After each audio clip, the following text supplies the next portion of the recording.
Queridos, certa vez, os intérpretes da lei, querendo experimentar Jesus, perguntaram: Mestre, qual é o grande mandamento da lei? Nessa ocasião, o Senhor Jesus, rapidamente, ou seja, de pronto, consegue de maneira incrível resumir todos os mandamentos, apontando aquilo que está lá em Mateus 22, 37 a 39. Amarás o Senhor teu Deus de todo o teu coração, de toda a tua alma e de todo o teu entendimento. Este é o grande e primeiro mandamento. O segundo, semelhante a este, é: amarás o teu próximo como a ti mesmo. A expressão amor, muitas vezes se torna assim, muito corriqueira e sem sentido. Nós podemos dizer: eu amo esse sorvete. Muitas vezes abraçamos um cachorrinho e dizemos: oh, meu amor. Quando entramos num lugar que está fresquinho, num dia quente, eu amo esse ar condicionado. Ou seja, utilizamos a expressão amor não só com nossas esposas, esposos, filhos, namoradas, como animais, situações, coisas, que muitas vezes, inclusive, não tem nada a ver. Mas vamos lá, vamos ao texto dessa noite para tentarmos extrair dele aquilo que o Espírito Santo nos quer falar. João 21, 15 a 19. Depois de terem comido, perguntou Jesus a Simão Pedro: Simão, filho de João, ama-me mais do que esses outros? Ele respondeu: sim, Senhor, tu sabes que te amo. Ele lhe disse: apacenta os meus cordeiros. Tornou a perguntar-lhe pela segunda vez: Simão, filho de João, tu me amas? Ele lhe respondeu: sim, Senhor, tu sabes que te amo. Disse-lhe Jesus: pastoreia minhas ovelhas. Pela terceira vez, Jesus lhe perguntou: Simão, filho de João, tu me amas? Pedro entristeceu-se por lhe ter dito pela terceira vez: tu me amas? E respondeu-lhe: Senhor, tu sabes todas as coisas, tu sabes que eu te amo. Jesus lhe disse: apacenta as minhas ovelhas. Em verdade te digo que quando eras mais moço, tu te cingias a ti mesmo e andavas por onde querias. Quando, porém, forem velhos, estenderás as mãos e outro te cingirá e te levará para onde não queres. Disse isto para significar com que gênero de morte Pedro havia de glorificar a Deus. Depois de assim falar, acrescentou-lhe: segue-me. Vamos orar? Senhor, fala ao nosso coração nessa noite, Pai.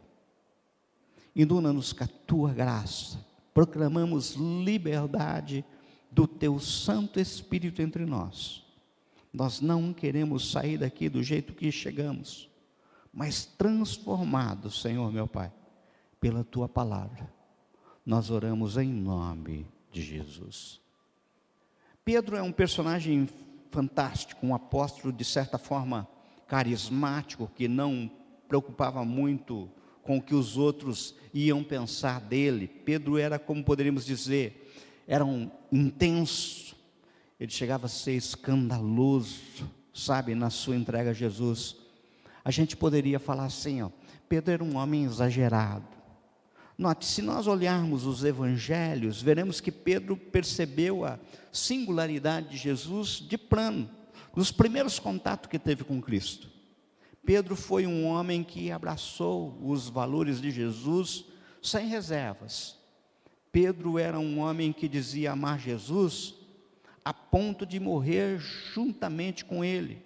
Sim, comprometido com Jesus a ponto de dizer para Cristo: para te matarem, terão que me matar primeiro. Pedro era um homem que não media esforço para demonstrar para Jesus que sabia que ele era o Messias. Tinha um comprometimento tremendo, escandaloso com Jesus. Entretanto, Jesus sabia que Pedro estava enganado. Jesus tinha consciência de que o amor de Pedro, em realidade, era bem diferente daquele que ele mesmo dizia. Por isso Jesus disse a Pedro: antes que o galo cantar, você me negará 3 vezes. Vocês lembram disso, né? E assim aconteceu. Pedro, de amor escandaloso, inigualável, negou Jesus 3 vezes. Na manhã seguinte, Pedro está no caminho de Jesus e os seus olhares se cruzam. Jesus preso, maniateado. Diante desse cruzar de olhares, Pedro toma consciência das palavras de Cristo. Vem à memória: antes do galo cantar, você me negará 3 vezes. Então o texto sagrado diz que Pedro cai em si. Percebe que seu amor por Cristo era bem menor do que ele costumava dizer ter. Pedro, diante desse fato, diz o texto, chora profundamente, uma dor talvez sem medida. Seu mestre estava preso. Em paralelo ao pranto de Pedro, Jesus segue a sua jornada no Calvário. Então Jesus é crucificado, morre e ressuscita ao 3º dia. No domingo conhecido como domingo da ressurreição, domingo de Páscoa, as mulheres vão ao jardim e encontram Jesus ressurreto. Então Jesus conversa com Maria Madalena e diz a ela e as mulheres avisarem aos seus discípulos que ele esperaria os mesmos na Galileia, aonde encontrasse primeiras vezes. Olha, vão lá na praia, eu vou estar lá. Os discípulos estavam desolados, amedrontados, afinal de contas, o Messias estava morto. Roma seguia dominando e perseguindo a todos. As mulheres então vão até os discípulos e dão essa notícia que Jesus havia ressuscitado e que queria encontrar com eles na Galileia, como se estivesse marcando o encontro na praia. Diante disso, dá para imaginar que quando as mulheres voltaram ao sepulcro e dão a notícia aos discípulos de que Jesus vive e que deseja encontrar todos na praia, Pedro provavelmente sentiu-se num dilema naquele momento. Será que ele deseja me encontrar também? Pois eu o neguei. Creio que diante dos acontecimentos, este era o pensamento natural na mente de Pedro. Antes daquele momento, era uma troca de olhar com o Senhor, o galo cantando e o choro amargo, a dor da negação. Será que ele quer me encontrar? Mas Jesus, ele é extraordinário. Após ter morrido, após ressuscitado, Jesus, que ainda não tinha encontrado com Pedro, depois de tê-lo negado por 3 vezes, diz a Maria Madalena aquilo que nós vemos em Marcos 16:7. Jesus diz assim: ide, dizei aos seus discípulos e a Pedro, que ele vai adiante de vós para Galiléia, lá o vereis como ele vos diz. Note, Jesus enfatiza o nome de Pedro, para que fique evidente que ele desejava Pedro também. Jesus sabia que Pedro estava nesse dilema, com certeza sabia. Imagino que Pedro deva ter perguntado a Maria Madalena, mas como assim eu ir? Ele desejava ver todos os discípulos, será que é todos mesmo? Inclusive eu. Acho que era isso que passava na mente de Pedro. E Maria Madalena naquele momento com certeza respondeu: Pedro, ele disse para que todos fossem, e citou o teu nome textualmente, que ele vá, eu espero por eles na Galileia. Ele está esperando vocês na praia, na mesma praia que lhes conheceu. Então Jesus e Pedro se encontram nessa cena. Pedro havia abandonado tudo, estava pescando. O mestre chega na praia, ele avista de longe, desce do barco correndo, a nado, 100 metros de distância. Quando chega na praia, o Senhor já tem uma fogueira acesa, algumas coisas, puxam os peixes, fico imaginando como um grande café da manhã. As pescarias eram de madrugada, sabe? E daí nós chegamos no texto que nós lemos, nesse diálogo. Vamos tentar extrair desse texto, dessa conversa, algumas lições para nós. A primeira lição é quanto à necessidade de realizarmos, muitas vezes, uma autoavaliação do nosso amor. O Senhor nos mostra que todos temos a necessidade de passar por uma sincera autoavaliação do nosso amor para com Ele.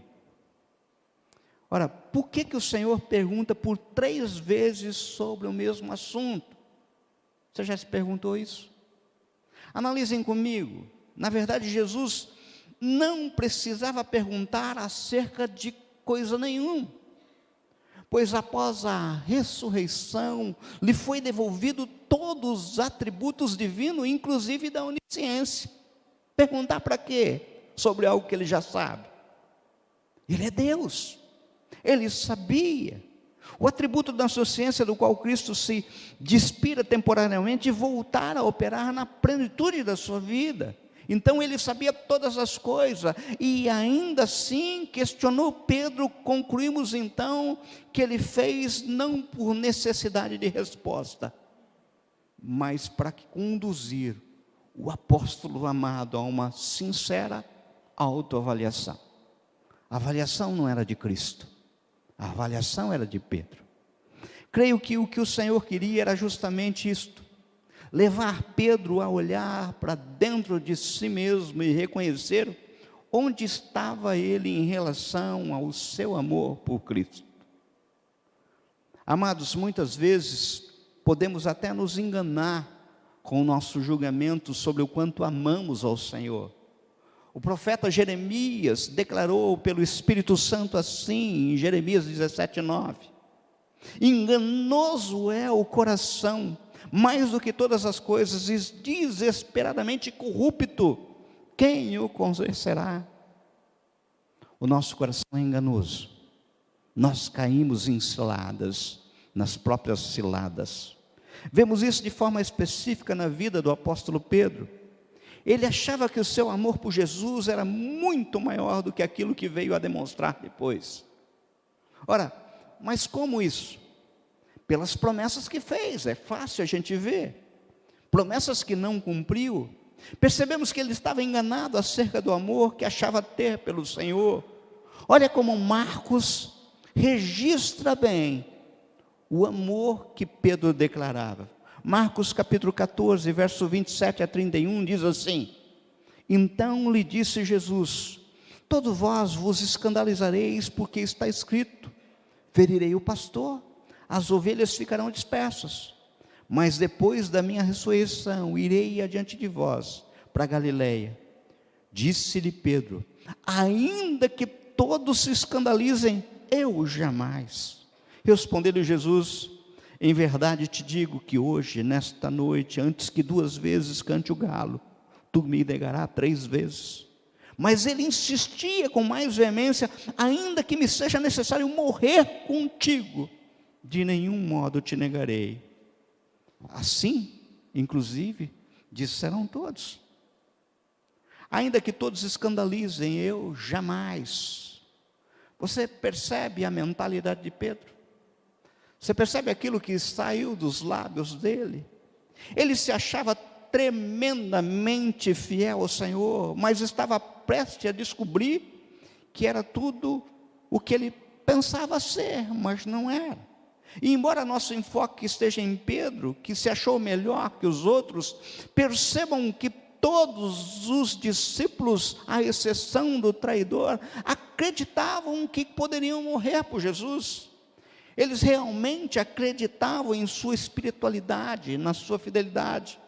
Mas na hora em que Cristo foi preso, presta atenção, talvez você não se ateve a isso. A palavra do Senhor em Marcos 14:50 diz que todos fugiram. Todos fugiram. Nenhum deles ficou por perto. Mesmo não abandonando completamente Jesus, Pedro permaneceu mais à distância, de onde pudesse satisfazer no máximo a sua curiosidade do que viria a ocorrer, mas ao mesmo tempo salvar sua pele. Pedro seguia-o de longe, aquilo que nós vemos em Marcos 14:54. Até o interior do pátio dos sacerdotes estava sentado entre os serventuários e inclusive se esquentava no fogo. Fico imaginando uma noite fria. E foi esse distanciamento que levou ao passo seguinte, já profetizado pelo Mestre: negar Jesus. Acompanhem comigo Marcos 14, versos 67 a 72, diz assim: estando Pedro embaixo no pátio, veio uma das criadas do sumo sacerdote, vendo a Pedro, que se aguentava, fixou e disse: tu também estavas com Jesus, o Nazareno. Mas ele o negou, dizendo: não o conheço, nem compreendo o que dizes. E saiu para o alpendre, e o galo cantou. E a criada, vendo, tomou a dizer aos circunstantes: este é um deles. Mas ele outra vez o negou. E pouco depois, os que ali estavam disseram a Pedro: verdadeiramente é um deles, porque também tu és galileu. Ele, porém, começou a praguejar e a jurar: não conheço esse homem de quem falais. E logo cantou o galo pela segunda vez. Então Pedro se lembrou da palavra que Jesus lhe dissera: antes que 2 vezes cante o galo, tu me negarás 3 vezes. E caindo a si, desatou a chorar. Mateus declara que o seu evangelho, que Pedro chorou amargamente. Marcos enfatiza que ele irrompeu em prantos assim que caiu em si. O fato de ele ter caído em si quando o galo cantou mostra até então que ele estava fora de si. Só cai em si quem está fora de si. Amados, o nosso coração muitas vezes nos engana, levando-nos a achar que amamos mais do que realmente amamos. Pedro havia fantasiado o seu amor, Pedro havia fantasiado a sua fidelidade ao Senhor, construído também um sentimento, inclusive de grandeza em si, e de repente, tudo foi ao chão. Ele descobriu que não era tão forte assim. Ele descobriu também que não há grande distância entre o que achamos ser do que o que de fato nós somos. É por isso que o Novo Testamento enfatiza muito cuidado para que não nos enganemos a nós mesmos. Nós somos campeão em fazer isso. Na carta a Romanos, Paulo declarou: digo a cada um dentre vós que não pense de si mesmo além do que convém, antes pense com moderação. Uma avaliação superficial talvez não nos leve a compreender quão falho ainda é o nosso amor. E não enxergamos nossa fragilidade, estamos impedidos de crescer e buscar maturidade, se nós não cairmos em si. Por isso, o Espírito Santo nessa noite está a dizer para mim, está a dizer para você: examina seu coração.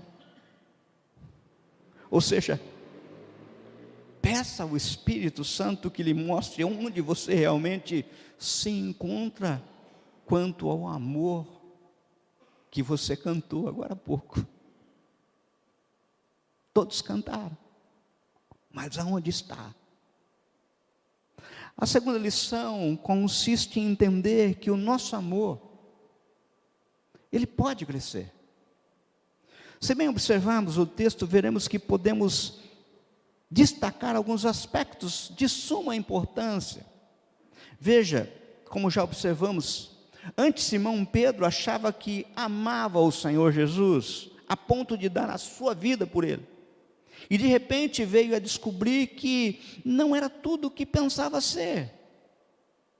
Sabe? E depois da sua decepção, Pedro passa a achar que não amava tanto o Senhor. E dentro desse dilema vivido pelo apóstolo, que Cristo o leva a examinar a si mesmo e localizar-se espiritualmente onde ele verdadeiramente estava quanto ao seu amor. É isso que nós vemos no texto. Ora, vemos isso de maneira como as perguntas lhe foram feitas pelo Senhor. Fica evidente. Queridos, prestem atenção. Talvez você não esteja familiarizado com esse texto, mas existe aqui no original grego um jogo de palavras no original, que trata com relação à palavra amor. Os gregos sabiam que o amor não poderia ser expressado com uma única palavra. Diferentemente de nós, os gregos tinham diferentes palavras para expressar amor. Se você procurar na Bíblia, no original grego, você vai encontrar uma palavra traduzida como amor, que é estoge. Essa palavra utiliza para o amor ao cachorrinho, ao ar-condicionado, a coisas. Você vai encontrar uma outra expressão no grego traduzida por amor, que é a expressão eros. Era a palavra utilizada para o amor carnal, sexual, entre um homem e uma mulher. Você vai encontrar ainda uma terceira palavra, que é filéu. Era a palavra utilizada para o amor dos amigos, aquele amor de simpatia, prazer de companhia, fraternidade, sabe? E você vai encontrar uma quarta palavra, que é ágape. Era a palavra utilizada para se referir ao amor divino. Era a palavra utilizada para se referir ao amor dito incondicional, que não espera nada em troca, simplesmente ama. No caso, a conversa retratada foi assim, preste atenção. Jesus inicia a conversa fazendo a primeira pergunta: Simão, filho de Jonas, tu me ágape? Pedro responde: sim, Senhor, tu sabes que eu te filéu. Jesus então pergunta pela segunda vez: Simão, filho de Jonas, você me ágape? Pedro então responde pela segunda vez: sim, Senhor, tu sabes que eu te filéu. Então Jesus pergunta pela terceira vez: Simão, filho de Jonas, você me filéu? E Pedro diz: sim, Senhor, tu sabes todas as coisas, tu sabes que eu te filéu, tu sabes que eu não te ágape, que eu só te filéu. É interessante que, se essa conversa tivesse ocorrido antes de Pedro ter negado Jesus por 3 vezes, Jesus perguntaria: Simão, filho de Jonas, você me ágape? Pedro responderia: Senhor, claro que eu te ágape, estamos juntos, vou contigo aonde só for. Jesus seguiria perguntando e Pedro continuaria respondendo: morro por ti. A consciência adquirida por Pedro ao negar Cristo 3 vezes fez com que o mesmo entendesse que o seu amor por Jesus era muito mais falho do que ele poderia imaginar. Exame de consciência que a gente tem que fazer. O meu foi num sonho. Pedro dizendo: Jesus, eu sempre achei que te ágape, mas a verdade é que o máximo que eu consigo te oferecer é o meu filéu. Em outras palavras, Pedro estava dizendo: Jesus, eu achava que te amava com esse amor ágape, mas esse lance de ir para a cruz foi demais para mim, sabe? E eu percebi isso, te neguei 3 vezes, percebi que eu sempre te filéu. Tu sabes disso quando cruzamos os nossos olhos. O Senhor percebeu isso. O Senhor não me falou, não me acusou, mas o Espírito me mostrou. Diante desse cenário, o extraordinário é perceber que mesmo diante desta conversa, Jesus sempre complementa o seu diálogo com Pedro dizendo: apacenta as minhas ovelhas. Ou, se preferir, cuide das minhas ovelhas. Ao olhar para essas palavras de Jesus, diante da situação entre Pedro e Jesus, é possível perceber que Cristo está nos dizendo em alto e bom som o seguinte, preste atenção. Em primeiro lugar, Ele nos diz que Ele, Jesus, não espera de nós sejamos perfeitos para sermos amados por Ele. Ainda bem, ainda bem. Não é isso que Ele espera.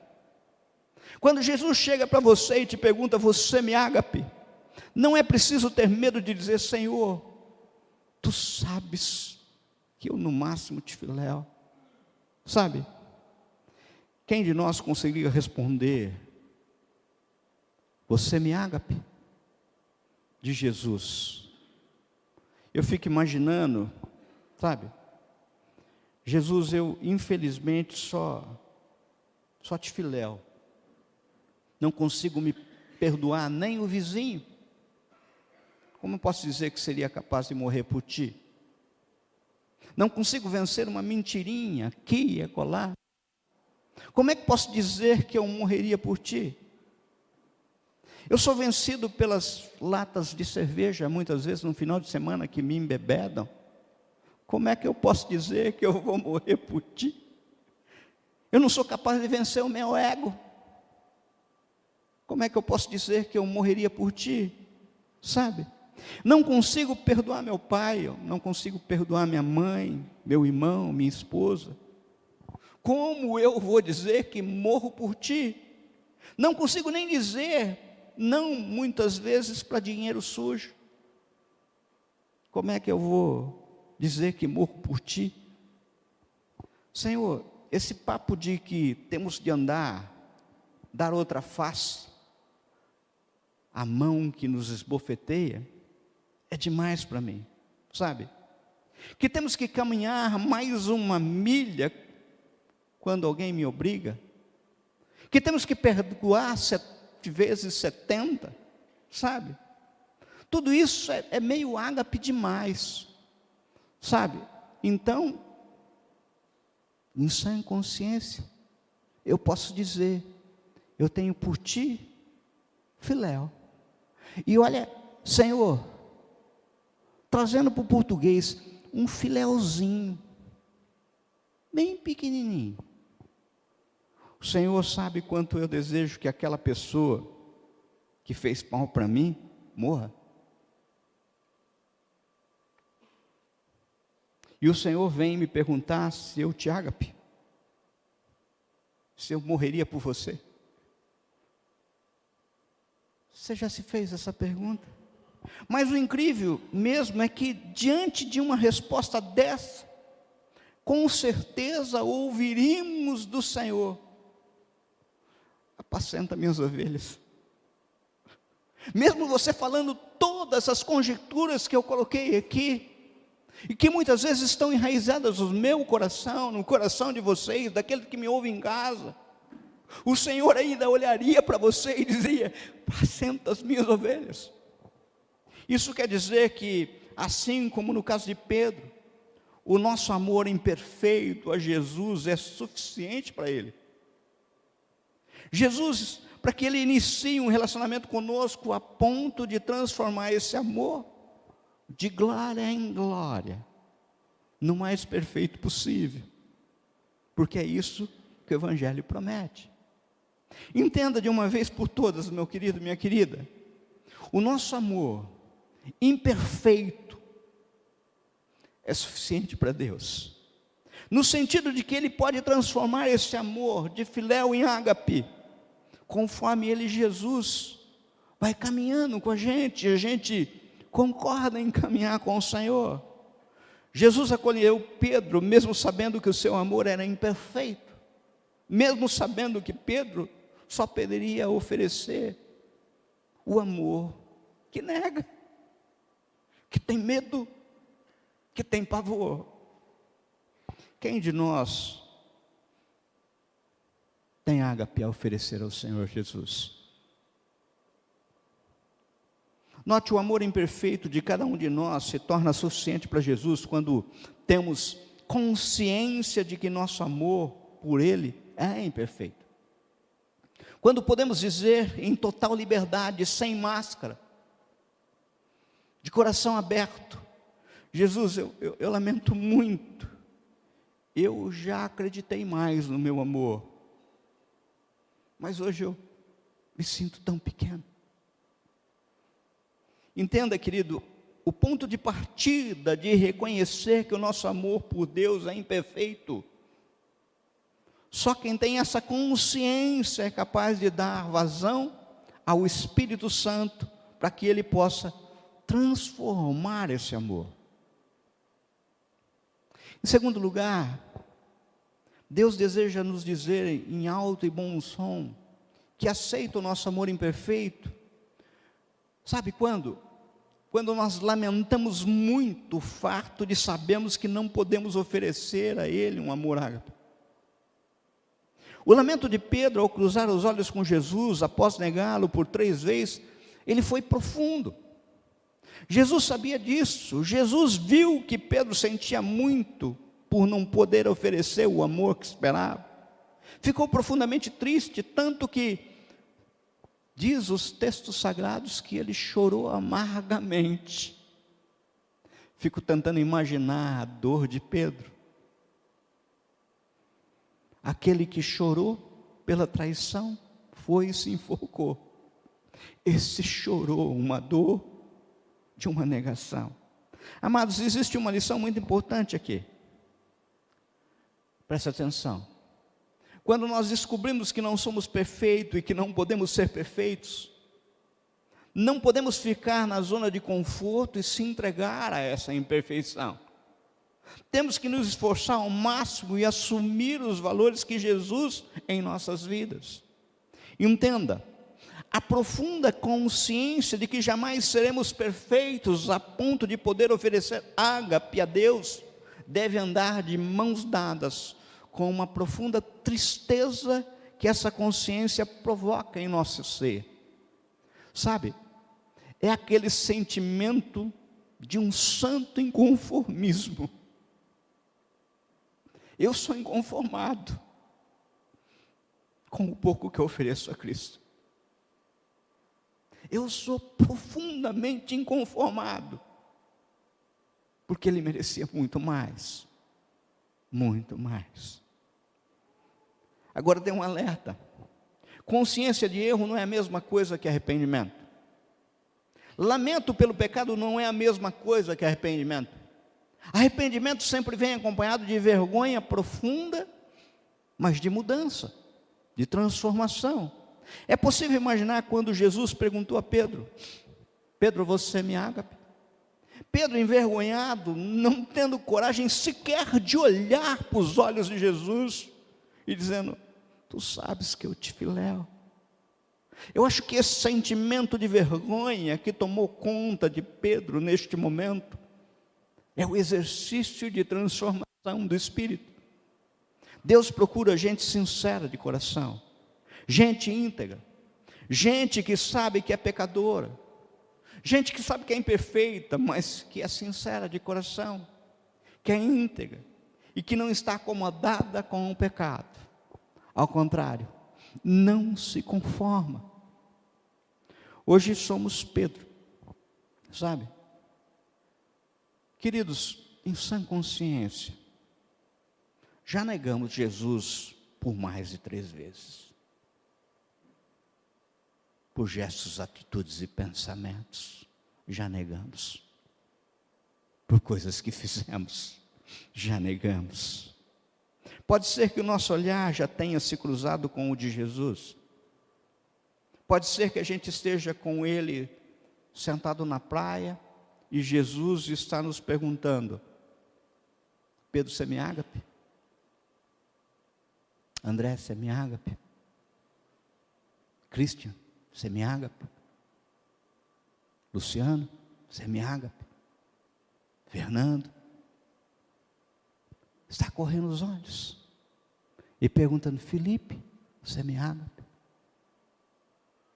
Qual a sua resposta? Amados, notem que a beleza dessa conversa entre Jesus e Pedro está no fato de que, ainda que Jesus não tenha ouvido da boca de Pedro que ele o amava a ponto de morrer, o mestre afirma que Pedro ainda viria a glorificar a Deus através da sua morte. Preste atenção. Olha o que nós vemos no verso 18 a 19, nós lemos.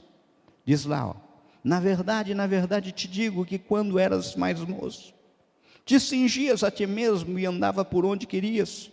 Mas quando já fores velho, estenderás as mãos e outro te cingirá e te levará para onde tu não queiras. E disse isso, significando com que morte havia ele de glorificar a Deus. E dito isto, disse-lhe: segue-me. Ao dizer a Pedro que ele morreria, Jesus estava declarando que chegaria o dia em que ele amaria tanto o Senhor Jesus, do jeito que ele achava que sentia lá atrás.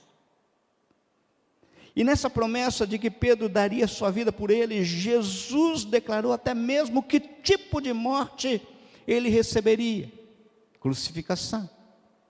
Os relatos históricos dizem pela tradição, inclusive, que Pedro foi crucificado. E na ocasião da sua crucificação, ele lembrou da cena e falou: eu não sou digno de morrer como morreu meu mestre.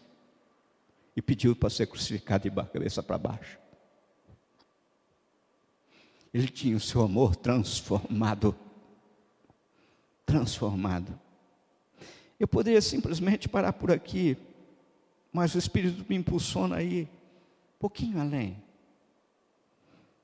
por meio de uma pergunta: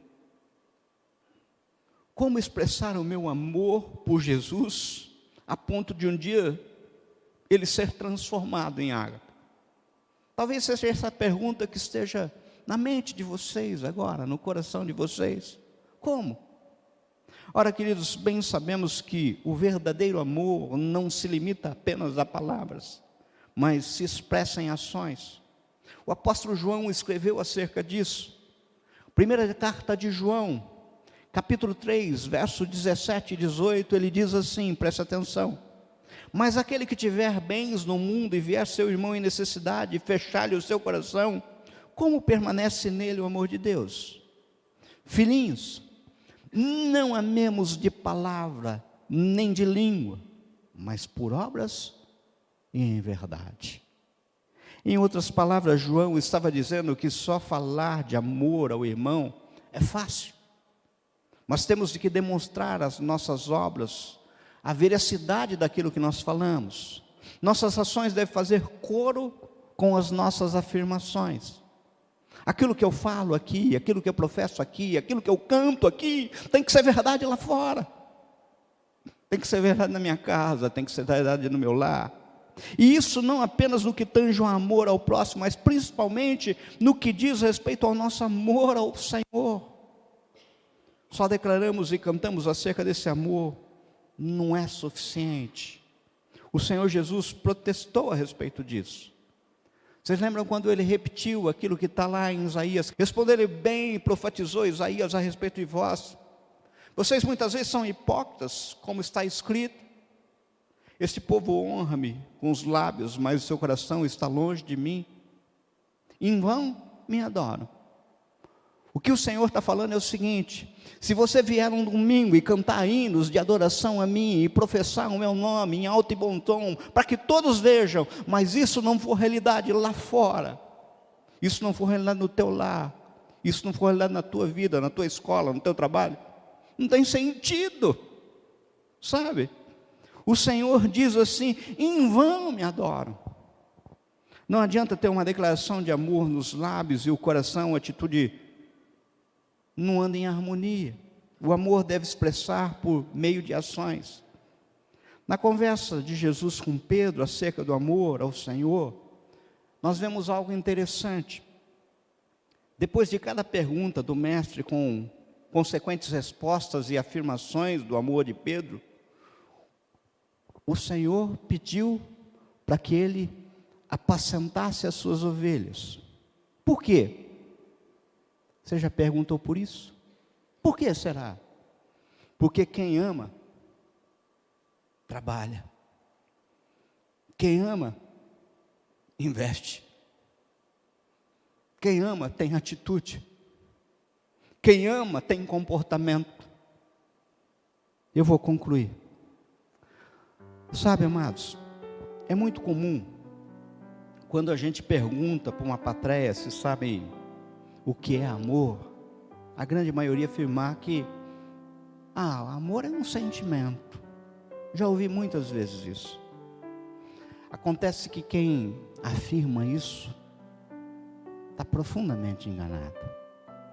Eu sempre aprendi que a Bíblia explica a Bíblia, e se procurarmos definição de amor na Bíblia, A melhor definição é aquela que está lançada por Paulo em Coríntios capítulo 13.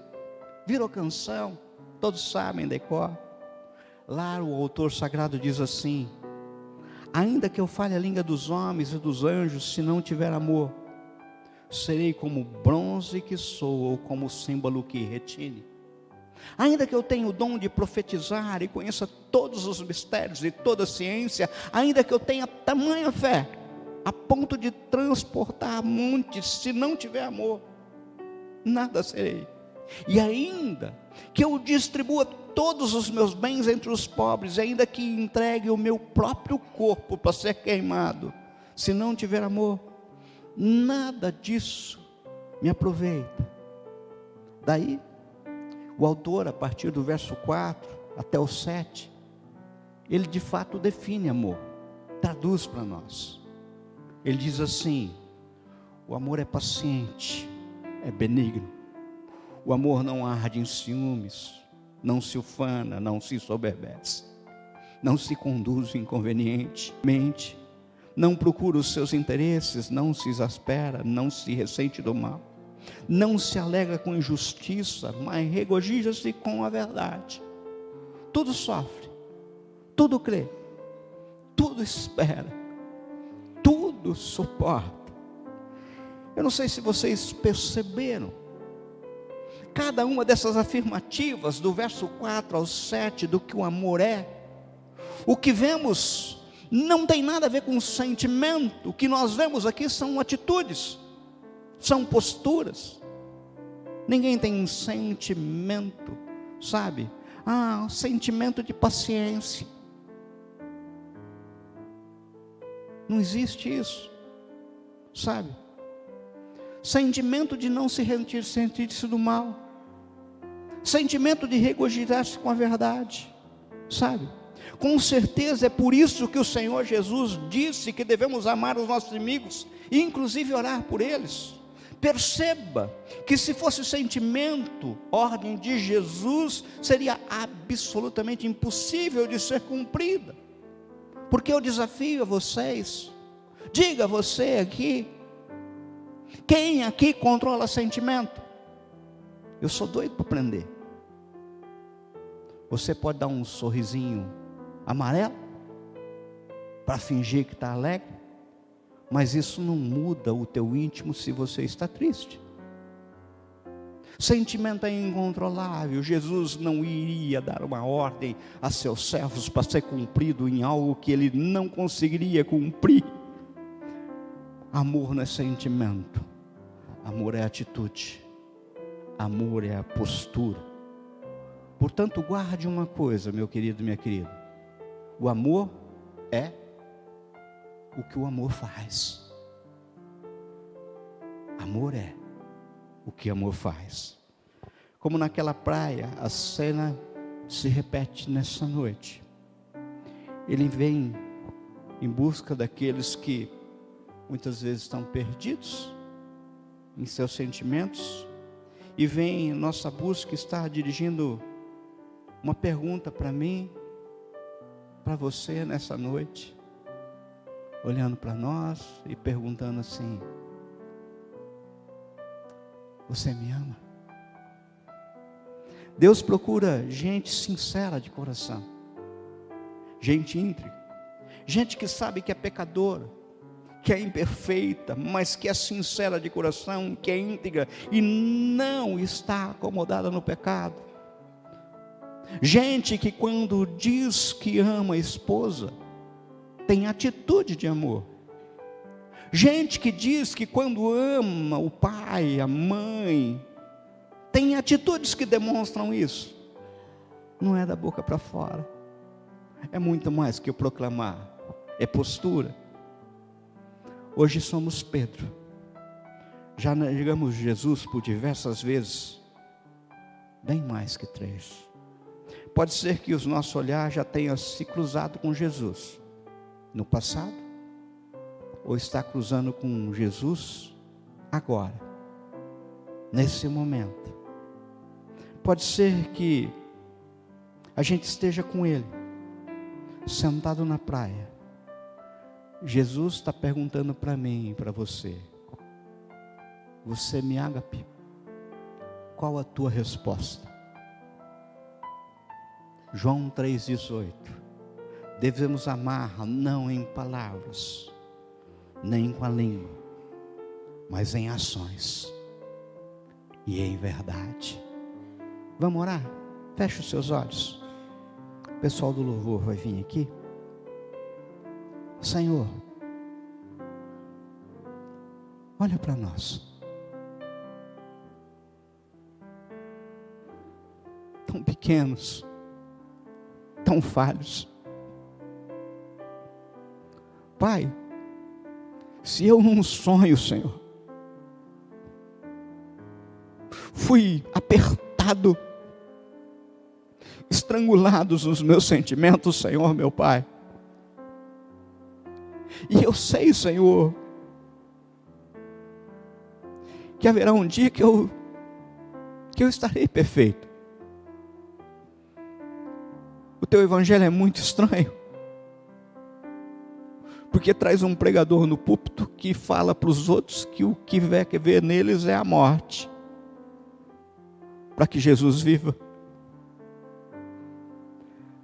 A vida que vale a pena ser vivida é a tua vida em nós e nenhuma outra. Nenhuma outra. Por isso, Senhor, do mesmo jeito que o Senhor fez com Pedro naquela praia, o Senhor está fazendo com a gente agora. Senhor, que a gente transforme, Senhor, meu Pai, todos os louvores que entoamos aqui nessa noite, todas as vezes que proclamamos o nosso amor por Ti lá fora, aos amigos, a desconhecidos, muitas vezes nas nossas publicações de internet, mensagens de WhatsApp, placas de Facebook. Ah, Senhor, que a gente transforme tudo isso, Senhor, meu Pai, muito mais do que palavras, mas em vidas em que as pessoas possam ver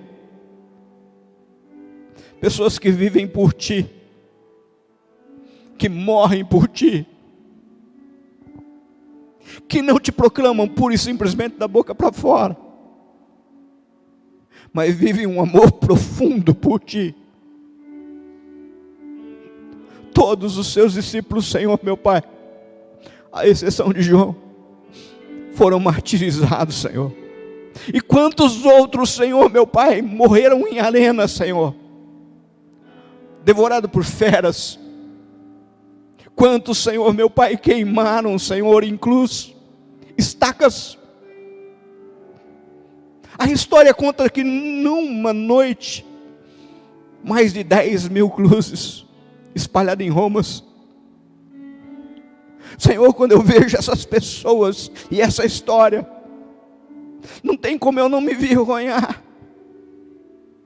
não tem como eu não achar que é muito pouco que eu faço, que é muito pequeno, meu amor.